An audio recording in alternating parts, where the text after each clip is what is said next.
this void is going to remain forever for Sometimes all of feel us. that I feel frustrated that because I've been working from the age of 12, that you go and then what will I be thinking at the age of if I live unfortunately till 70 or 80, what is that thing which I need to learn from you to stay interested in life and in music? अच्छा सवाल है, अच्छा सवाल। बड़ा मुश्किल जी जी, सवाल कि है। आप इतने बरस बाद भी जब आप माइक पे जाती हैं तो आपका जोश, आपका फोकस, आपका इंटरेस्ट वही होता है।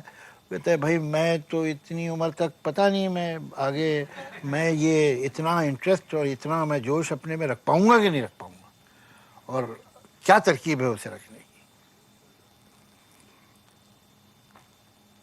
रहमान साहब, आपने मुझे पूछा, हालांकि बहुत मुश्किल सवाल लग रहा है मुझे, पर इतनी उम्र तक मैं जो गा रही हूँ, एक बात ज़रूर है कि मुझे गाने से बहुत लगाव है और गाना ही मैं अपनी लाइफ समझती हूँ। और जब मैं काम करती हूँ तो मैं उसके सिवा और कुछ सोचती नहीं हूँ। कोई भी दुनिया की चीज़ मुझे उस वक्त रोक नहीं सकती है। मैं उसी में ढल जाती हूँ बिल्कुल और काम करती हूँ, और वही चीज़ है। और भगवान की देन है, माँ बाप का आशीर्वाद है कि मुझे वो पीछे से धक्का मारते हैं और मुझसे करवाते हैं वो काम। और मुझे उम्मीद है कि, बल्कि मुझे यकीन है कि मैं यही कहूँगी कि आपने जो कहा कि आप क्या करेंगे, मुझे विश्वास है कि आप ऐसा ही काम करेंगे। और आप अभी तो मैं 80 हूँ, आप 100 साल तक ऐसा काम करेंगे। मगर ये तो लता जी मैंने भी देखा है। खैर मैं अपने को एक मामले में बड़ा खुशकिस्मत समझता हूँ कि दो सिंगर्स जिनको मैंने हमेशा एडमायर किया, लता मंगेशकर और मेल सिंगर्स में किशोर कुमार, मैंने अपनी ज़िंदगी में जो पहला गाना लिखा तो वो आप ही दोनों ने गाया। अच्छा, देखा है ख्वाब तो ये सिलसिले हुए, वो मेरी ज़िंदगी का पहला गाना था और वही दो सिंगर्स ने मेरा गाना गाया। और आपके साथ काम करने का मुझे मौका बहुत बार मिला और बहुत से गीतों में, लेकिन ये मैं चुपचाप आपको ऑब्ज़र्व करता था जब आप ये गाने रिकॉर्ड हो रहे थे। आपको मैंने देखा है कि हर गाना आप इस तरह से लेती हैं कि ऐसा लगता है कि ये आपको लाइफ में पहला गाना मिला है और इससे ही आपको ब्रेक मिलेगा। तो ये जो आपका फोकस है, वाकई ये तो सीखने वाली बात है कि इतनी कामयाबी, इतने नाम के बाद भी इंसान अगर अपने काम से इतना वफादार हो और इतना फोकस रखे तो और बहुत बड़ी इज्जत की बात है। बहुत मुझे हमेशा जावेद साहब डर लगता है, जब भी मैं गाती हूँ तो मुझे ये लगता है कि कोई ये ना कहे कि नहीं गा सकी जैसा हमने चाहा। वो मुझे बहुत डर लगता है और इसीलिए मैं कभी भूलती नहीं हूँ कि इस बात को नहीं होने। नहीं तो क्या होता है, लोग कई मर्तबा सोचते रहते हैं कि वहाँ क्या हुआ है, घर में ये हुआ है, वो हुआ है। वो मैं नहीं सोचती हूँ। मैं आपको एक किस्सा सुनाऊँ कि मैंने कभी किसी को बताया नहीं। पुरानी बात है, मैं वाल्केश्वर रहती थी उस वक्त। एक दिन सुबह मैं तैयार होके, शंकर जयकिशन का मेरा गाना था, और मैं तैयार होके बाहर आई कमरे से जाने के लिए, तो दो आदमी बैठे हुए थे। तो मैंने पूछा कि क्या काम है।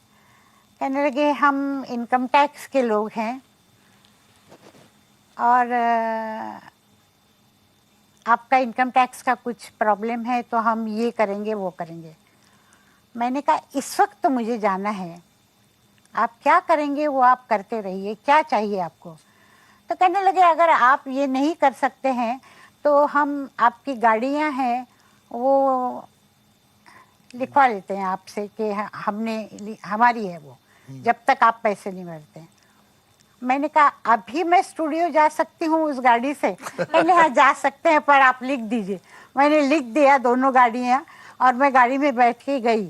पर ये बात मेरे दिमाग में बिल्कुल नहीं थी। मैंने जाके गाना गाया। आपको ताज्जुब होगा कि मैं गाने के बाद शंकर जयकिशन, हसरत जयपुरी और शैलेंद्र सब फूल लेके आए मेरे लिए कि इतना अच्छा गाना हुआ।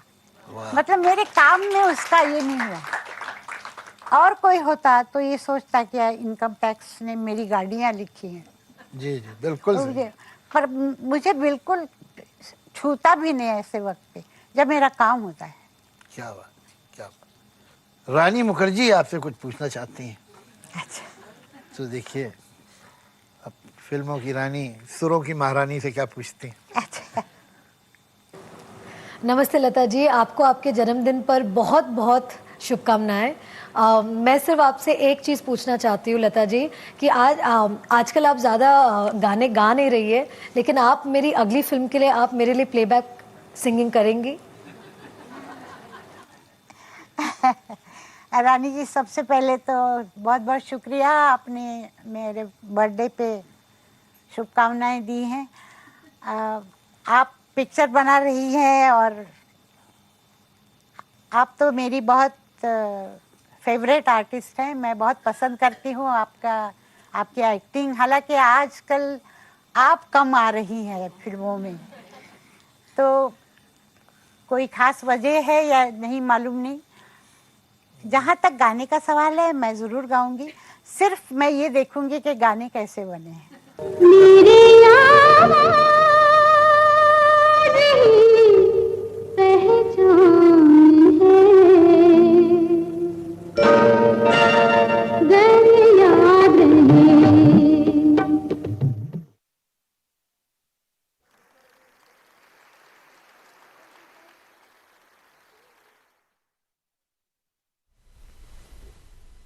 এয়াই হ'ল লতা মংগেশকাৰ আৰু এটা বিশেষ সাক্ষাৎকাৰ আমি আগবঢ়ালোঁ আপোনালোকৰ বাবে। লতা দিদি আজি আমাৰ মাজত নাই, কিন্তু তেওঁৰ সৃষ্টি, তেওঁৰ কণ্ঠ সদায় আমাৰ মাজত চিৰ যুগমীয়া হৈ থাকিব।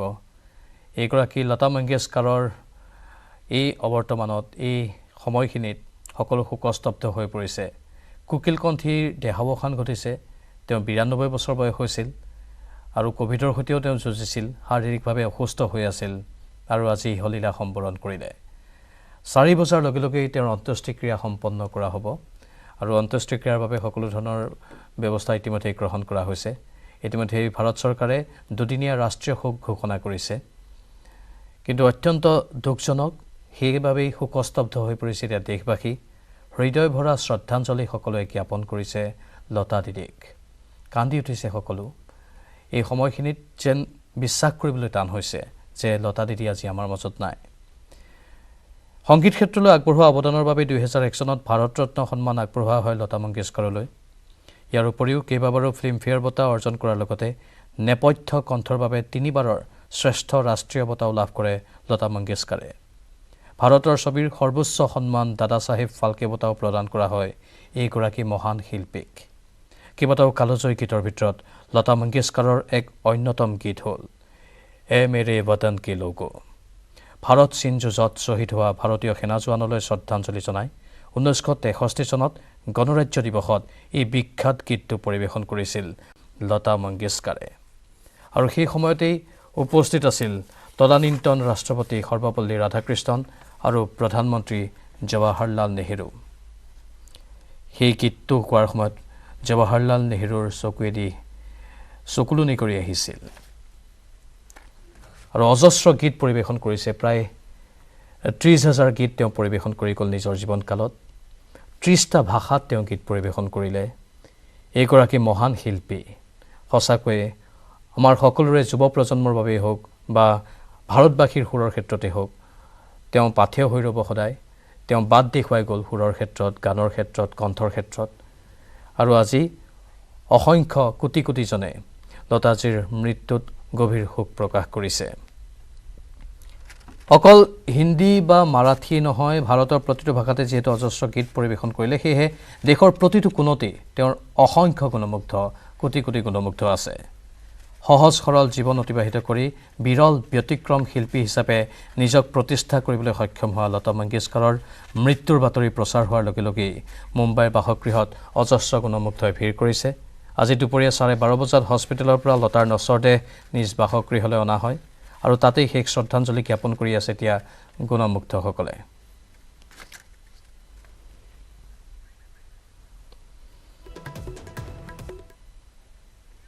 আমি লতা মংগেশকাৰৰ অন্তিম যাত্ৰাৰ সকলো খবৰ আপোনালোকক জনাই থাকিম কিন্তু এইখিনিতে সময় চমু বাণিজ্যিক বিৰতিৰ